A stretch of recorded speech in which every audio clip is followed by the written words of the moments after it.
திருச்சிலுவை மரமிதோ இதிலேதான் தொங்கியது உலகத்தின் ரட்சகர். Okay. Stone hearted. Stone ஹார்ட்டட்னா என்ன? அ ஒருத்தர பார்த்து நம்ம இவன் ரொம்ப கல் நெஞ்சக்காரனா இருக்கான். இறக்கமே பட மாட்டேங்கிறான் அப்படின்னு சொல்றதாகட்டும், இல்ல ஒருத்தவங்கள பார்த்து இவ ரொம்ப கல் நெஞ்சக்காரியா இருக்கா, பாவமே பார்க்க மாட்றா அப்படின்னு சொல்லுவோம்ல. அதுதான் நம்ம வந்து ஸ்டோன் ஹார்ட்டட் அப்படின்னு சொல்லுவோம். ஸோ லிட்ரல் மீனிங் எடுக்கணும்னா கல் நெஞ்சமா இருக்கிறது அப்படின்னு சொல்லுவோம். இது வந்து நெகட்டிவ் பெர்ஸ்பெக்டிவ்ல பார்க்குறது. ஸோ இதையே நம்ம பாசிட்டிவ் பெர்ஸ்பெக்டிவ்ல பார்த்தோம் அப்படின்னா, ரெசிலியன்ட் அப்படின்னு சொல்லுவோம்ல.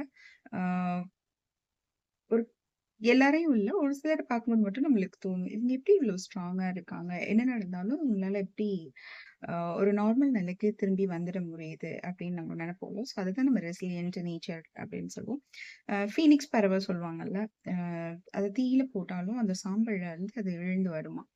ஸோ அந்த மாதிரி எல்லாரையும் பார்க்கும்போது நம்மளுக்கு தோணாது. ஸோ ஒரு சிலர பார்க்கும்போது நம்மளுக்கு தோணும். ஸோ இவங்க எவ்ளோ ஸ்ட்ராங்கா இருக்காங்க. ஸோ இவங்கள மாதிரி இருந்தா எவ்ளோ நல்லாருக்கும் அப்படின்னு.